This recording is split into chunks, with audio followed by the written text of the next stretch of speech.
Financially cautious అయిపోయారు. Safe game ఆడుతున్నారంటారా? అది నిజం కాదంటారా? ఇంకా ఉన్నాం కదండి ఇక్కడ, ఎక్కడికి వెళ్ళలేదుగా. ఆల్ ది బెస్ట్ అండి. Thank you looking so forward for that thank you thank you. Vishwak గారు డైరెక్టర్. Hi sir. హాయ్. మీది స్కై ల్యాబ్ సినిమా చూస్తాం, చాలా ఇంట్రెస్టింగ్ ఉంది. దాని తర్వాత చాలా గ్యాప్ తీసుకున్నారు. గ్యాప్ తీసుకుని ఇప్పుడు ఓటీటీలోకి వచ్చారు. సినిమా వదిలేసి ఓటీటీకి రావడం కారణం ఏంటి సార్? ఓటీటీకి రావడం అలా ఏం లేదండి. అంటే ఒకటి, not because you ask this question, this no such thing as ఇట్లా ఫిలిమ్స్ ఓటీటీ. దాని నుంచి ఒక అంటే ఇక్కడ ఒక ఫీలింగ్ ఉంది ఇట్లా డౌన్ గ్రేడ్ అనేది. అది అసలు కాదండి. అంటే రెండు డిఫరెంట్ మీడియమ్స్, ఏ స్టోరీ ఎక్కడ చెప్పాలి అన్న దాని గురించి ప్రైమరీ ఉంటుంది. And I'm working on my next film Mythri వాళ్ళతోటి స్టోరీ అది రైటింగ్ అవుతుంది. So mean while I got this project and I loved it. So అందుకు చేశాను అంతే. అంటే మిస్ పర్ఫెక్ట్ ఏమైనా ఇన్స్పైర్ అయ్యారా వెస్ట్రన్, లేదంటే ఇది ఒరిజినల్ అని? సారీ, కంప్లీట్లీ ఒరిజినల్ అండి. రైటర్స్ ఇక్కడే ఉన్నారు, ఫ్రాన్సిస్ అండ్ శృతి. వాళ్ళు రాసిన కథ అండి వాళ్ళు. Okay, thank you. లావణ్య గారు చెప్పండి. పులిమేక్ తర్వాత మళ్ళీ ఓటీటీకి వస్తుంది. సో తర్వాత మ్యారేజ్ తర్వాత ఏమి సైన్ చేయలేదు, చూజ్ చేస్తున్నారా లేదంటే ఏమి రాలేదా? నాకు just what ever I'm liking నేను అదే చేస్తున్నాను. అలాంటి మైండ్లో ఫిక్స్ ఏం చేయలేను కి ఇలా ఇది చేయాలి అలా చేయాలి ఇది చేయను, అలాంటివి ఏం లేదు. And OTT is the future and it's a big medium and చాలామంది వర్క్ చేస్తున్నారు. అందుకే I think it's great that all actors are getting a big opportunity at wide variety of things to work on.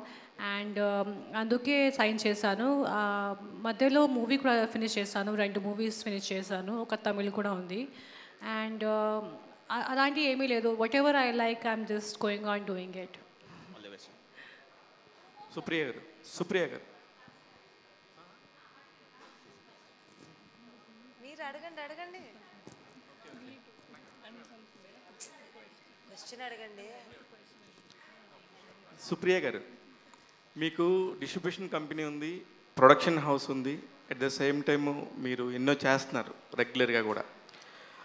మొన్న ఈ మధ్య dubbing films కూడా చేసి చాలా fight చేస్తున్నారు. వీటన్నిటిలో మీకు ఏది కంఫర్ట్గా ఉంది?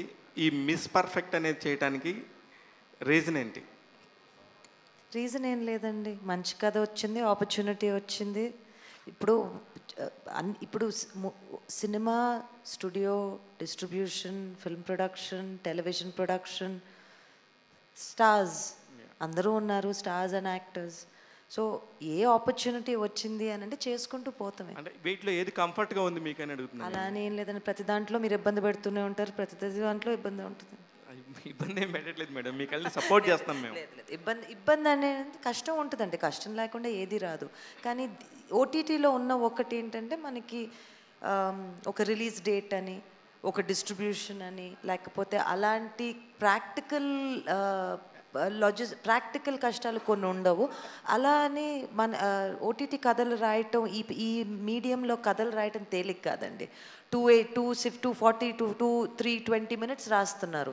సినిమాలా కాదు, ఒక ఇంటర్వెల్ వచ్చేసి మీకు 6 ఇంటర్వెల్లో 8 ఇంటర్వెల్ కావాలి. ఎగ్జాక్ట్లీ అండి, అందుకే నేను చెప్తున్నాను. నేను దానికి సంబంధించి దీనికి సంబంధించి ఫైనాన్షియల్గా మీరు తీసుకుంటున్న స్కేల్ కూడా చాలా పెద్ద స్కేలే ఉండింది. వీళ్ళందరూ కూడా తక్కువ వాళ్ళేం కాదు. ఆయన సినిమా డైరెక్ట్ చేసిన అతను లావణ్య త్రిపాఠి గారు ఒక పక్క వెబ్ సిరీస్లు, ఒక పక్క సినిమాలు చేస్తా చాలా మంచి ఇట్లా తీసుకున్నప్పుడు మీకు ఎలా వర్కౌట్ అవుతుంది అనేది నా క్వశ్చన్. అంటేనండి ఓటీటీ మనం సిరీస్ తీసినప్పుడు మనకి ప్లాట్ఫామ్ సపోర్ట్ కావాల్సిందే డెఫినెట్గా. సో ప్లాట్ఫామ్ వాళ్ళ విజన్ మన విజన్ కలిసినప్పుడు ఐ థింక్ ఇట్స్ పాసిబుల్. అలా అని చెప్పి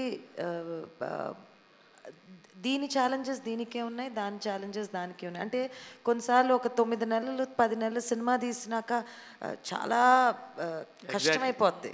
ఇప్పుడు మేము ఓటీటీ అనేసరికి 2 ఏళ్ళు పని చేయొచ్చు.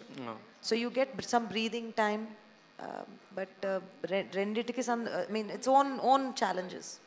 అభిజిత్ గారు, సార్ ఎప్పుడో లైఫ్ ఈజ్ బ్యూటిఫుల్ అని చెప్పి కనిపించారు. అంతా మీరే అన్నట్టుగా ఆ టైంలో బాగా యాక్టివ్గా తిరుగుతూ ఉండేవారు. కట్ చేస్తే మళ్ళీ బిగ్ బాస్, మళ్ళీ కట్ చేస్తే ఇప్పుడు కనిపిస్తున్నారు. గ్యాప్ వస్తుందా, గ్యాప్ తీసుకుంటున్నారా? అదంతా ఏం కాదండి, time is going too fast అంతే.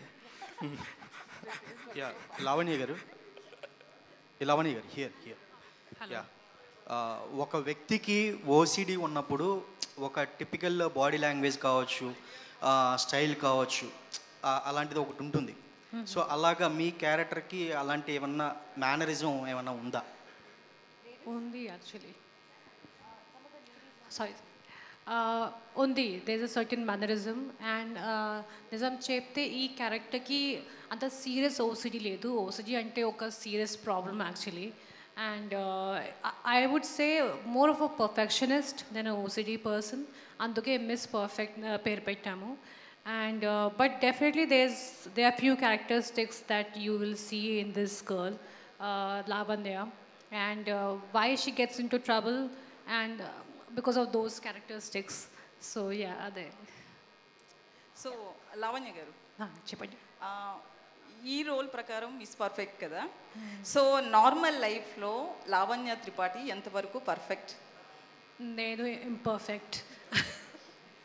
I'm not perfect, and I think there's beauty in imperfection. And I think no, perfection is a problem. Is kada, and imperfection is a good thing, you know. And when you run after perfect things, you lose a lot of good things in life. So in few things నేను చూస్తాను ఇది perfect ఉండాలి, అది perfect ఉండాలి, కానీ అన్ని విషయంలో అలా నేను చేయను. సో ఇన్ రియల్ లైఫ్లో I would say I'm imperfect. అంటే వరుణ్ తేజ్, లావణ్య త్రిపాఠి పర్ఫెక్ట్. ఎవరు perfect? Varun, I think Varun is more of a perfectionist. And in కొన్ని విషయాలు I'm perfect, but most of the things he's a perfectionist. And I would say he's a little bit of OCD as well. So before marriage Lavanya Tripathi పేరు పక్కన actress ఉంటుంది, heroine ఉంటుంది. But after marriage mega కోడలు. So ఏది difference ఎక్కువ ఉంది, అంటే ఏది బాగా నచ్చింది, ఏది బాగా ఎంజాయ్ చేస్తున్నారు? Lavanya Tripathi is what I made, and that's very important to me. Kani Mega Kodulu is my relationship, which also I give a lot of respect to. So Rendu Naku Chala Isham. Obviously, I made my name for myself, so that will be very, very special. Kani future, of course, Mega Kodulu is going to be also very special. Actually అంటే women actually పెళ్ళికి ముందు ఏ character తీసుకున్నా కూడా, ఏ role చేసుకున్నా restrictions only mother and father నుంచి వస్తాయి. But after marriage ఏంటంటే అత్తమామలు కావచ్చు, హస్బెండ్ నుంచి కొంతవరకు ఉంటుంది. మనం ఇండస్ట్రీలో చాలామంది హీరోయిన్స్ విషయంలో కూడా కొన్ని జరగడం చూసాం. సో మీ లైఫ్లో ఎట్లాంటి రిస్ట్రిక్షన్స్ ఉంటాయి, అలాగే ఫ్యామిలీ నుంచి ఏమన్నా చెప్తారా ఎప్పుడైనా ఈ రోల్ వద్దు, ఈ రోల్ చేయలేకపోతే ఈ సీన్ వద్దు, అట్లా ఏమన్నా? నా పెళ్ళి ముందు కూడా నా అమ్మ నాన్న ఎప్పుడు నాకు ఏం చెప్పలేదు. I was a solo person working from that time I was 16-17. So నాకు అప్పుడు కూడా ఏం రిస్ట్రిక్షన్ లేదు. అండ్ అది తెలిసిన వరుణ్కి కూడా బాగానే తెలుసు. And Varun and the whole family is very very supportive. నాకు ఎప్పుడు అలాంటి ఏం చెప్పలేదు ఇలాంటివి చేయవు, యూనో. ఇన్ఫ్యాక్ట్ నా also he tells me.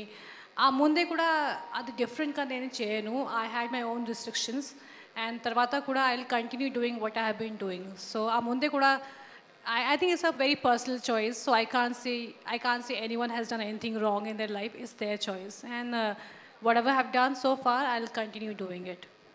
Hi ma'am. Hello. Varun గారితో బిఫోర్ మూవీస్ చేశారు, ఇప్పుడు మ్యారేజ్ అయిన తర్వాత మళ్ళీ ఆన్ స్క్రీన్లో హీరోయిన్గా మేము ఎక్స్పెక్ట్ చేయొచ్చా, చూడొచ్చా? అది నాకు తెలియదు. మంచి స్టోరీ వస్తే obviously definitely will do it, but అది ఫ్యూచర్లో చూడాలి. Thank you.